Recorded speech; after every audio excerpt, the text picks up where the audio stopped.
Hello everyone, welcome back to another anime review. We are reviewing an anime called Get 80,000 Gold from Another World for My Retirement. I think I might be missing a few things, but that's what the main gist of things. The anime title is really long, but before I start this anime review, I'd like to say this. The next anime review will be Fruit Basket. I'm promising you that.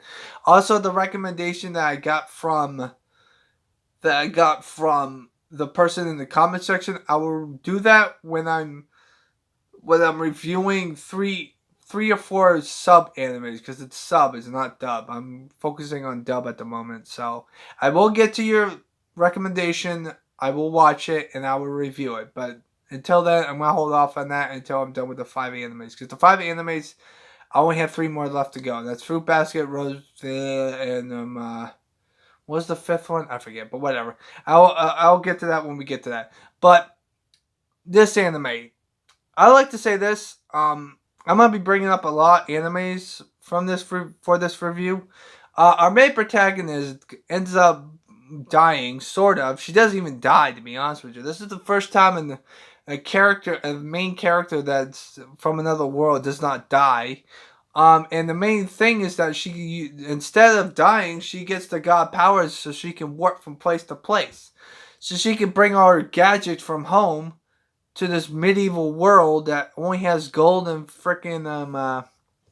gold and silver. She don't even have money.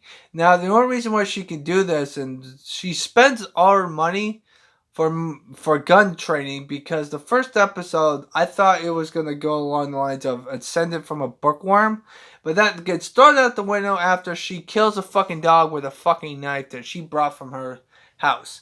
Okay, she's a bloody fucking mess, and I thought it was pretty fucking interesting. The other problem I have with this anime though is the fact that it's kind of slow paced sometimes. But I'll get to that when we get to that. But the main plot of this anime, of the first season anyway, because this anime is kind of new. This anime came out this year actually, so it's kind of like all new to me. Um, but the thing about this anime is that she opens up a store where all her stuff that she gets um are all modern day things in her world, but not their world. Like she has soap, she has shampoo. They don't even know what the fuck it is, and they also get a lot of food and stuff, which is kind of fucking funny on how she cooks it. Like you think that she's like a gourmet thing? No, she buys like food at the fucking dollar store, and she just puts it in the fucking pot and just mixes it up. Like what the fuck is this shit? But it's better food than what they're cooking. So yeah. So this is what the main gist of the anime is. She's trying to get up 80,000 gold to retire. Man, that's the main gist of her goal. She could get it a lot more easier, but she'd rather do it this way because she thinks it's more fun that way. I don't know. But she also loves the people in the city, so that's why she wants to defend it. At the very end of the anime, though, she decides to get mercenaries involved by warping them in her world, to warp them in the medieval time with jeeps, fucking armor cars, fucking AK-47s, fucking bazookas, you name it. They even got fucking 50 cal fucking sniper rifles hiding up on the fucking castle wall. It was pretty fucking fun. They were just snipe shooting everyone. Them, the demons, and the goblins. I thought it was pretty fucking funny. At the very end, though, they actually defeat a dragon, which I thought was pretty fucking cool. The dragon gets scared shitless, and then they run away. But yeah, that's the main gist of it. Now then, the other thing is that the main character has a tragic backstory, pretty much. Her brother, her mother, and father are all dead. The only character that actually matters between those three characters that are dead is her brother, because he shows up to explain stuff here and there of what the fuck she's doing. And he also helps her guide us to what she's really thinking. So when she gets into the real world, she can't speak their native tongue.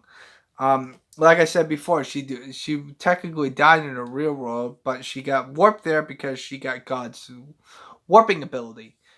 So God puts her in her sleep. In the first episode, the characters that she meets in this new world, they have no idea what she has no idea what the fuck they're talking about because they speak in a different language. Don't worry, it goes away until episode 12, episode 11. I'll explain that later.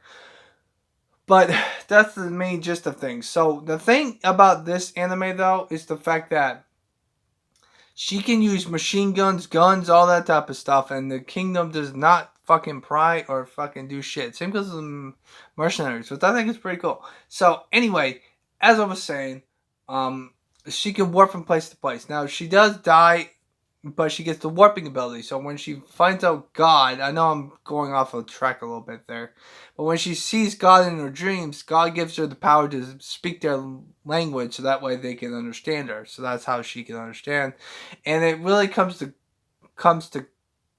around because the mercenaries hear what the other guys. Because one of the characters from the medieval times gets shot by arrows, and they think that he's gonna die.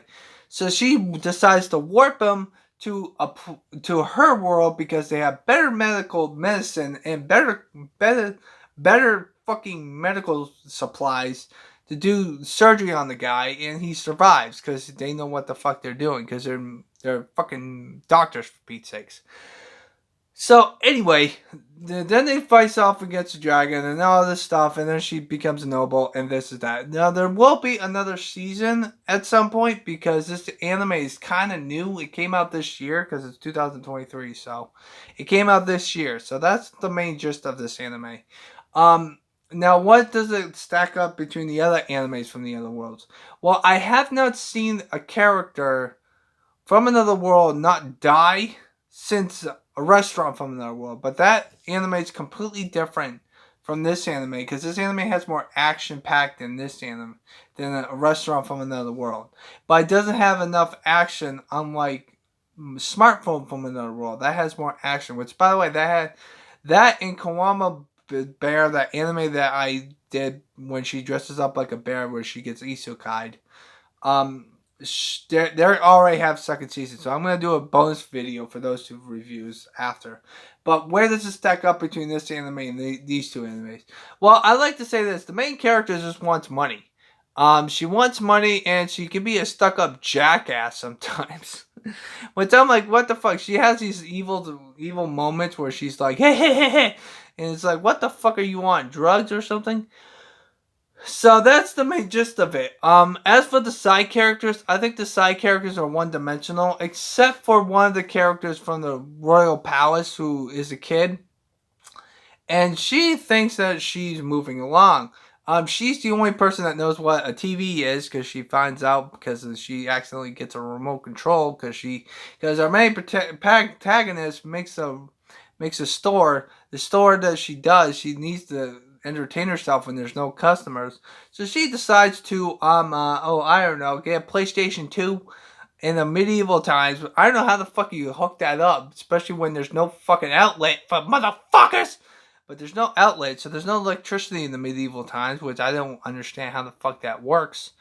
And also, well, maybe there's batteries, but whatever.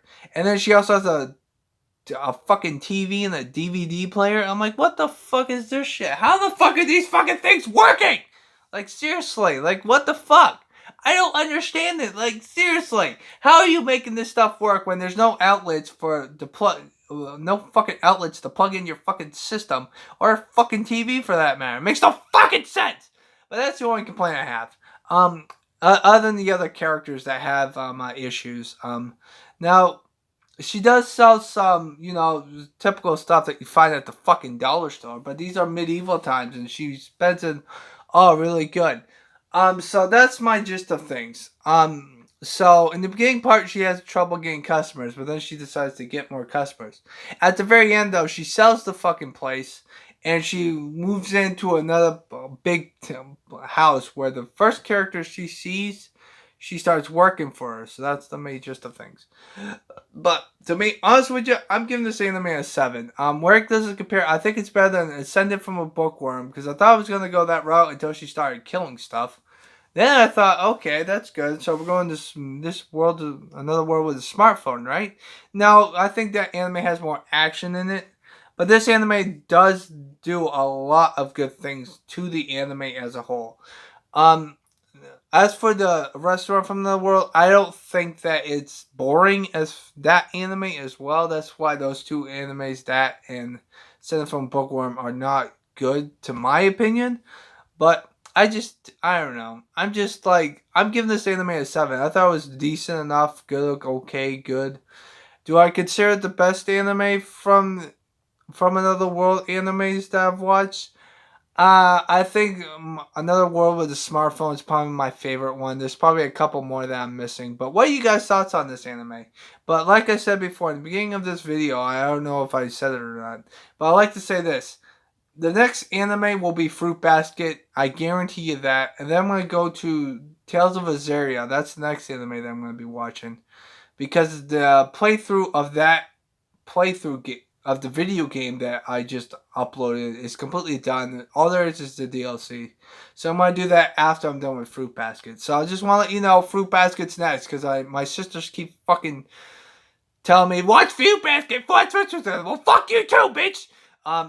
Not saying that they're bitches. I love my sisters to death, but they get on my nerves when it comes to a fucking anime that they are obsessed with, and it drives me fucking nuts. So yeah. so the next anime review will be Fruit Basket. I might do one more anime review that's shorter enough because Fruit Basket has like over 60 episodes, so I gotta take a break here and there.